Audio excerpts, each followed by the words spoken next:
Okay, I want to welcome all of you to our call tonight.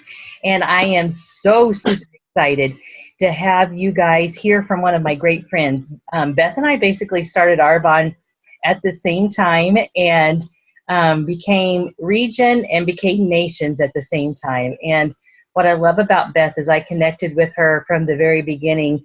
And I remember our very first trip that we both earned. We were down in Cancun, and both of us were working really hard to get to regional vice president.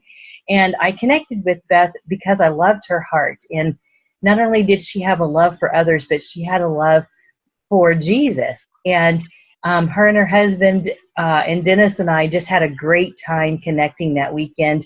And then she's just been a friend for the last 13 years. And we've got 4 kids similar to the same ages. And Beth has just been an incredible friend over the years. And I wanted you guys to hear from Beth and where she came from. And now she's a top executive national vice president and is getting ready to promote out a brand new regional vice president in her organization. And that's Whitney Hayes, that we've watched her training on how to close a party. And so that's somebody in Beth's organization. So Beth, I'm going to turn our call over to you, and thank you so much for giving of your time and being with us tonight. Oh gosh, guys, it's my pleasure, as they would say at Chick-fil-A. And I feel so honored to be a part of this group. And you guys, I'm going to tell a little funny secret about Legina. It's not a secret, but we were promoting and moving forward at the same time, and we were in Las Vegas, where we both were recognized at GTC as new regional vice presidents. And we were sitting at a restaurant at 3:30 in the morning. I mean, those were the good old days, right, Legina? That was, in 2005 when we stayed up in the middle of the night in Vegas. But I remember we were talking about going nation, and we talked about how fun it will be, because we were both going on the Hawaii trip that year. And Dennis was there, Vince was there. We were all talking about it, kind of strategizing, and we decided to make a good friendly bet. And whoever promoted to nation first the other had to buy their whole family dinner. Now, her and her husband and all their 4 kids were going, and me and my husband, all 4 our kids were going. So we took them to a Japanese steakhouse in Hawaii because Legina went home after that GTC and did First Step Nation that month, because we were talking about how far away we both were. And I remember going, girl, you snuck in on that one. But no, we were glad to buy them dinner. It was lots of fun, you guys. I feel so blessed and honored to have her family as my friends. And I'm so excited that her daughter and son-in-law now live in Southern California, because that means that I will get to see them more. And you guys are going to have to all come up to Yosemite and see me. So guys, I'm going to just jump right into this training. I'm going to share with you guys just a little bit about myself, just so you kind of get some insight. I'm sure most of you know my story and probably heard about who I am and what I do. But I do want to just share some things. I'm a big person of visual, and I remember one time when Carlita showed some pictures of us. And so this picture on the left, you guys, is me when I joined Arbonne. And of course, that picture on the right was taken a couple of months ago. And I joined Arbonne about 12 years ago, you guys. Well, no, it was over 12 years ago when I was first introduced to Arbonne. And actually, I was introduced to Arbonne through Carlita Nelson, Legina's sister-in-law, at a presentation. And you guys, if you haven't heard my story, for those of you who aren't familiar with it, I want to have anything to do with selling Arbonne. About the products, because I had never heard about being an ingredient label reader and checking into stuff like that. Horrible dry skin. My daughter has eczema on her hands. And so at that presentation, I kind of sat with my arms crossed. There was about 25 guys and girls there. It was really crowded. I only knew the host and her husband. Carlita and Philip were both there, but I didn't know who they were. And you guys, I sat there with my arms crossed because I was shy and didn't know how to meet new people. My husband can talk to people all over the world and meet them and have a conversation. He does not have an issue with that. I struggled with that. And you guys, I had for many years convinced myself that that's just who Beth is. And that's my story. And oftentimes we do that. And that's what I'm going to be talking about with you guys tonight, how we can change our story. And so as we drove home that night, my husband and I, he talked about Arbonne the whole way home. And I really thought he had been brainwashed. I'm like, well, why don't you go back and talk to Carlita? Like, I have there's no way. There's no way. You guys, it was a spa party. Like, Carlita had to talk me into soaking my feet. Like, I sat there and I kept saying, no, thank you. No, thank you. Everybody else is soaking their feet but me. And I hadn't shaved my legs that day, you guys. Honestly, I thought she was going to rub my legs. So I was kind of embarrassed. But that's how, like, shy I was. Like, I was just, oh, no, this is uncomfortable. I don't do uncomfortable things. No. And she finally talked me into it by saying, I'm not going to touch your feet. I promise you. And so I agreed to do it. So, and I left. We left that party early, you guys. We didn't even buy anything. I didn't book a party. I didn't buy anything. I don't even know why or what told her to run after me with a sample pack, because I don't think that I looked like national vice president, a national vice president in the making at all. And as a matter of fact, I went to that party with no makeup on, my hair in a ponytail, and sweat. So normally I would at least get a little bit more dressed up when I did things, but I didn't at that one. And so we chatted about this all the way home, and my husband just shared, why I should do this. And you guys, I went through the list of excuses. Now, one thing that I'm going to talk about on this call is how every single one of us, me, Legina, all of you, started with the same thing. We all have the same vehicle. Arbonne is not different for me as it is for you or for Lidgy. As a matter of fact, it is different for you guys.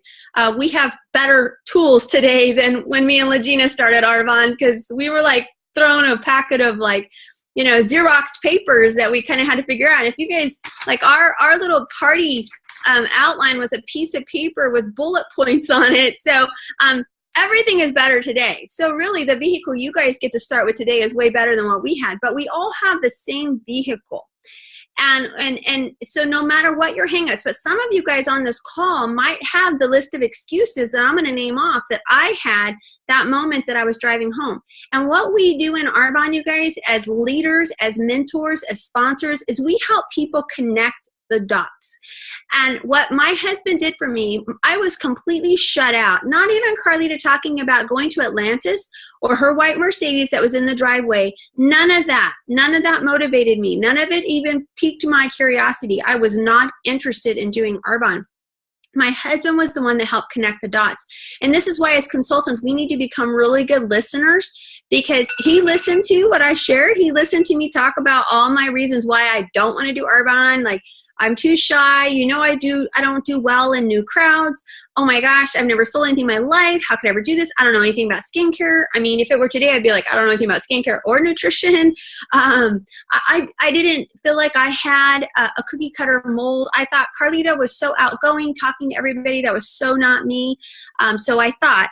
And so I had all the reasons why. And some of you guys might find yourself, like, if you feel like you don't have a full calendar, you're not sponsoring, maybe you have a list of excuses that you allow yourself to go down, and you tell yourself those things every single day. And so hopefully by the end of our call, you're going to know how to shut that voice out. Because my husband just basically looked at me and said, you need to think outside the box. Like, you need to just pray about it. And this is what I said.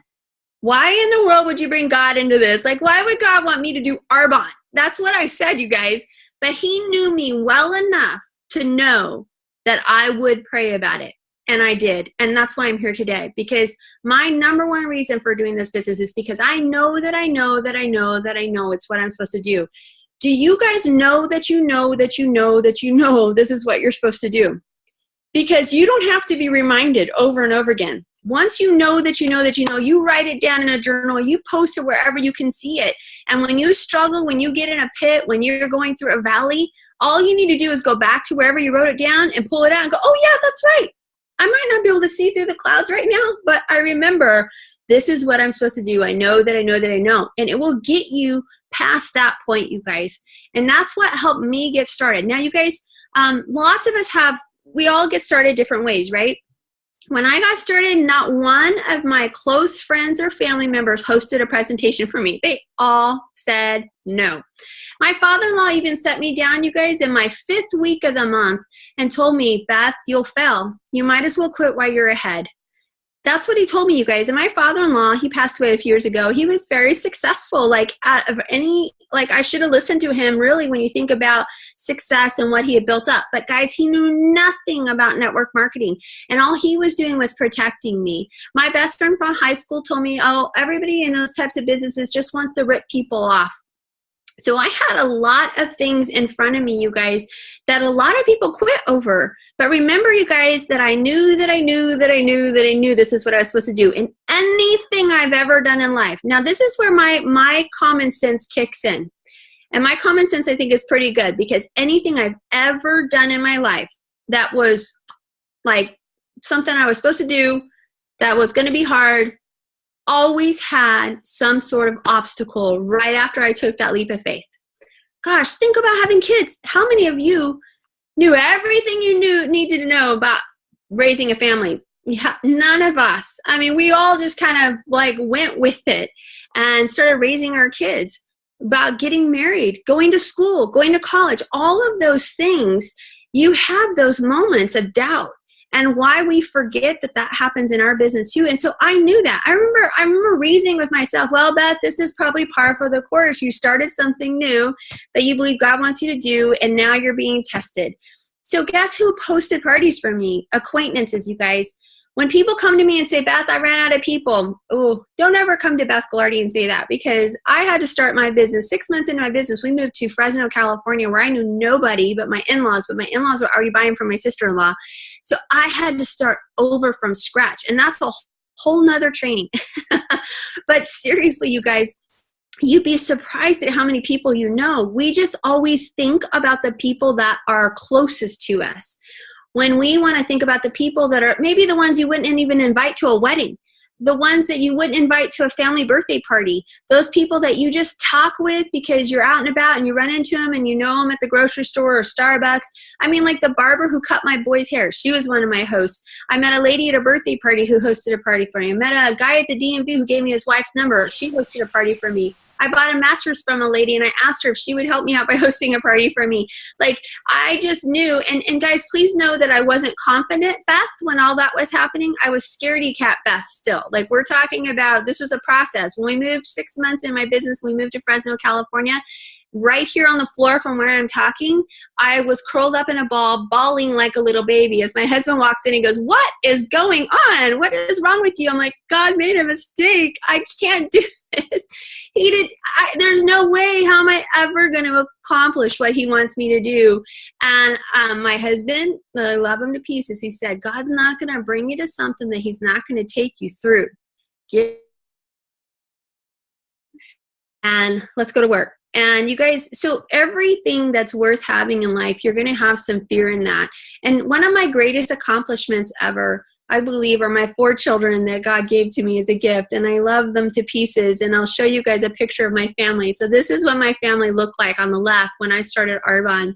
My beautiful daughter, Samantha, she's 22 now. Benjamin's my youngest, he's 18. Caleb is 23. And then Nathan is 19. And here they are down here. Samantha is back to her natural hair color. So that was the last photo I had of all 4 of my kids, because now they're all in different locations. And Samantha's in Spain right now, and the rest are here. But those are the biggest reason why I'm so grateful for my Arbonne business, because I was raising my kids to be shy and introverted.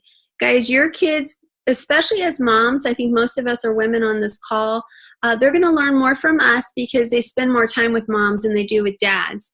And I was raising them to be like me, and I didn't want that.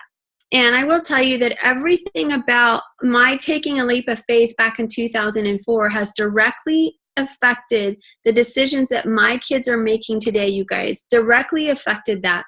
So that to me is every bit of a reason to overcome whatever obstacles standing in your way, whether they're grandkids that are watching you, your kids, your nieces and nephews, you guys, the next generation needs us to stand up and lead. And so that's why I'm going to just talk briefly about leadership, you guys. So I recently did a training about defining leadership. And what was great about it is if we had the opportunity to interact on this one for a little bit more time, I would have you guys list off what you think leadership is defined at. But these are things that I've come up with. Ownership. A leader takes ownership. Guys, don't wait for somebody to ask you to get on a call. You set your alarm and you schedule that. Nobody has to call you and say, hey, you're coming to a meeting tonight. You show up at the meeting, and you show up at the meeting early to help who's running the meeting. Taking ownership of your business says that if it's going to happen, it's up to me, not Legina or my sidelines or my downline. It's up to me. You take ownership. You guys, most of us have been raised to be employees. We've been raised to have a boss. Guys, you're your own boss. And a way that you can develop ownership is to read as much as you possibly can on what it means to be a leader and an entrepreneur. Because an entrepreneur says, I'm going to do it. Employee says, I'm going to wait for somebody to tell me to do it. So ownership has to be a part of your definition. You also want to be seeking skills. You guys, when we see somebody that's not growing in their business, they're not seeking skills and they're not embracing the skill sets that are out there. If you haven't read GoPro by Eric Warr, read that book, because he talks about this in there, that's the missing link, our skill sets.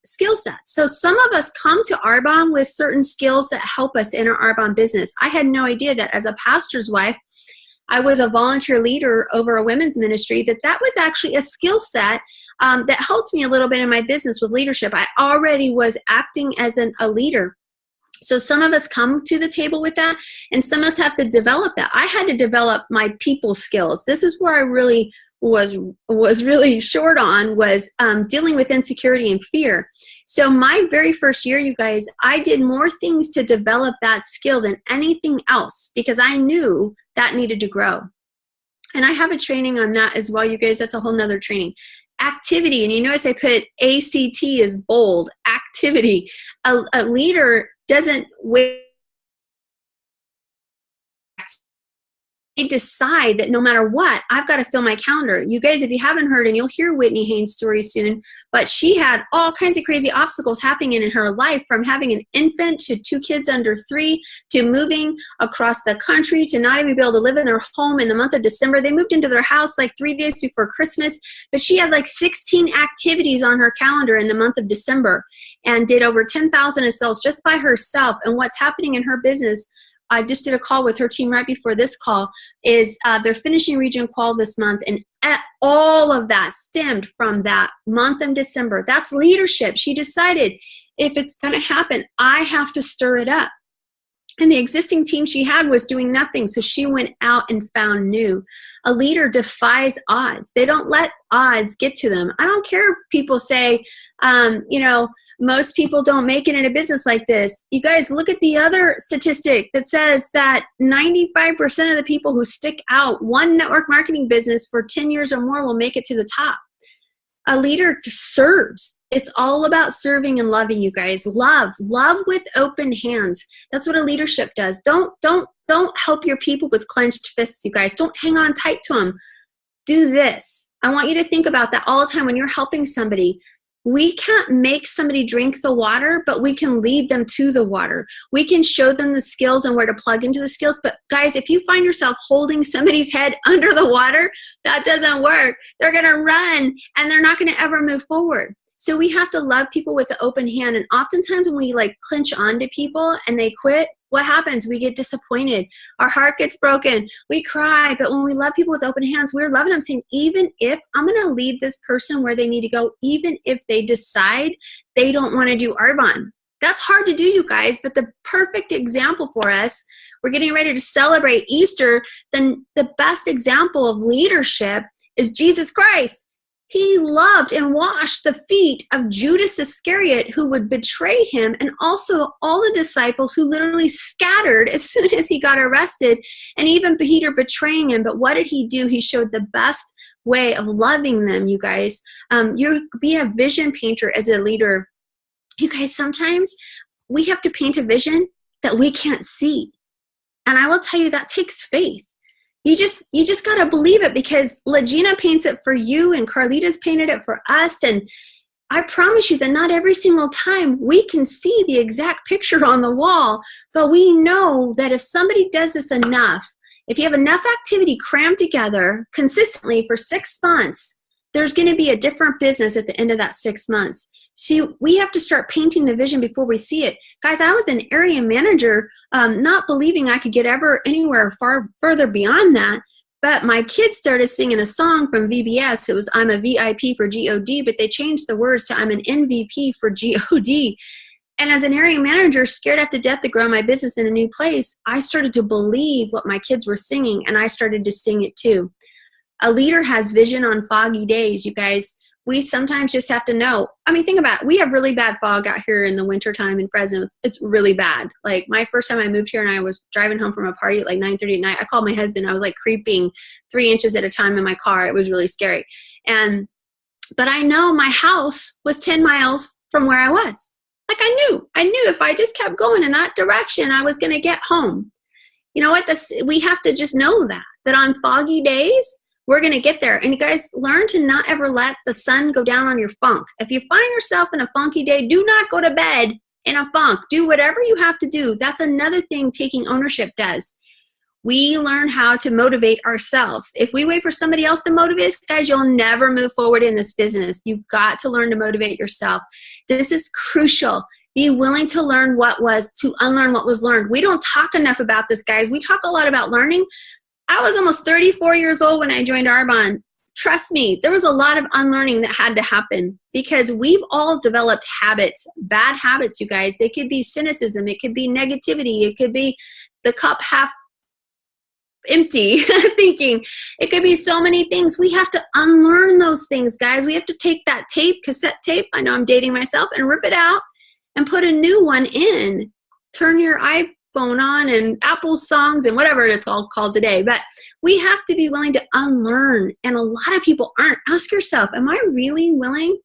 If I were to seriously sit down with Gina and have a coaching call with her and she shared a few things lovingly that I needed to change, do I really want to hear that? Am I really willing to change in that area? Because guys, if you're stuck, this is probably one of the number one things that holds people back. You pick the right pit crew. We talked about this on the book club the other day about the people we surround ourselves with. Who, guys, are your circle of friends? Are they A people, B people, C? And do you have any A?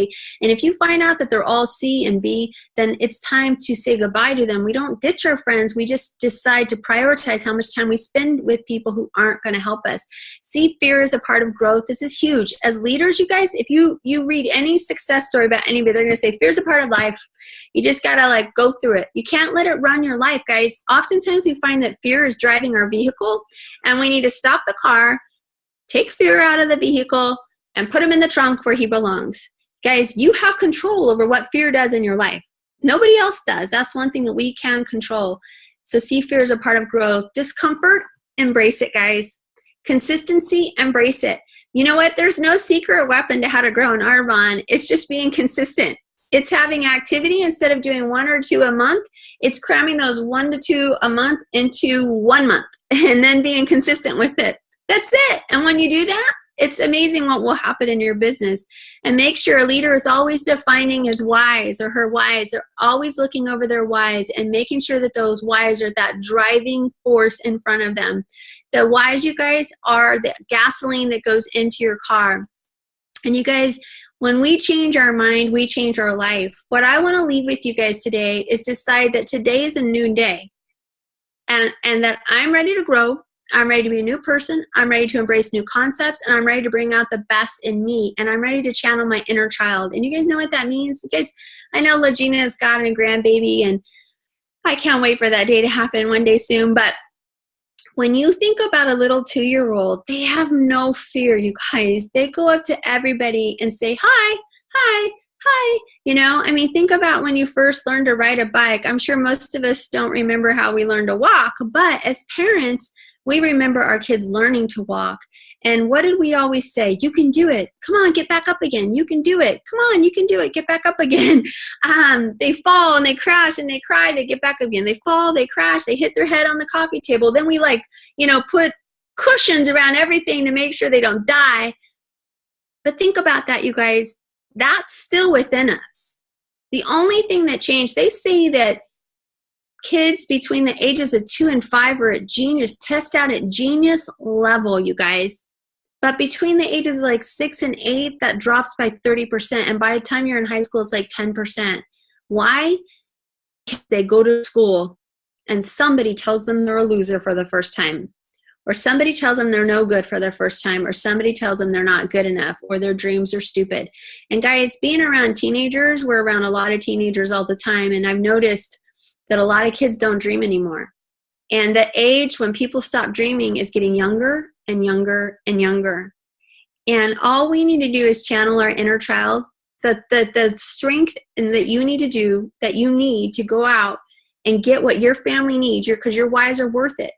It's all within you. We just got to peel the layers away, you guys. And that every time you take one step out of the box or your comfort zone, a layer is being peeled off. Every single time. Isn't that exciting, guys? Like if you just decide that every day, I'm going to do one scary thing every day. I'm going to make 2 calls every day to book my activity. And I'm going to talk to 2 clients every day. If you just decide to do a handful of activities like that every day, not 14 parties in one day, but 2 parties in a day, listen to your 30 minutes of personal development. If you decide just to bite off small things like that every day, can you imagine where you would be in 30 days? I mean, it's insane, you guys, and it's all about just doing something a little bit every day. So decide to do something scary every day, because what will happen is those layers will come off, your confidence will grow, your faith will grow, your vision will grow, and then guess what? Your business will grow as a result of all of that. And that's where the action comes in, you guys. So that's my training for you guys tonight. I hope that helped. And I will tell you guys, as I close, we talk about being outside the box. Terry Fisher said this the other day, and I loved it. And she said, guys, guess what? There is no box. We created the box. So just start telling yourself, there is no box. I can do it. I can do it. And guys, please know that when we take those steps of faith, sometimes I have to force myself to dial a number. I'm an executive national vice president, and I still get scared. Sometimes I have to do this and like, okay, Beth, you can do it. You can do it. Oh, but once I do it, like, oh my gosh, it's like riding a bike. It's super easy peasy. It's not super easy peasy, but the more I do it, the easier it gets. So the more we stay in that habit, that's why that daily little short list will make such a huge difference for your business. Thanks, you guys, for letting me share. Oh my goodness, Beth. Thank you so much. And my list is long. My heart is full. My eyes are a little weepy because you touched my heart. And I love, and you guys, we're going to send this recording out, but taking this list, it's the 7 things, and posting it so that you can see that on a daily basis. And then what Beth talked about is exactly part of our 90-day challenge, is calling people to book, calling clients, doing your personal development, all of that. And Beth doesn't even know we're part of that 90-day challenge, but Beth knows that doing that on a consistent basis will change your business. And so taking the things that Beth talked about, taking ownership and leadership of your own business and driving it. And I guess the thing that hit me hard is the next generation needs us to stand up and lead. And so you guys, thanks for being on the call tonight. Make your list of people that you're going to be in contact with tomorrow. and then how quickly can you get it done? Just get it done right away. And then you have been the leader and the owner of your own business. So you guys, thanks for being on with us, and we will see you next week. Talk to you later. Thanks again, Beth. Thank you, Beth. Thank you, Legina. Night, guys. Night. Thank you.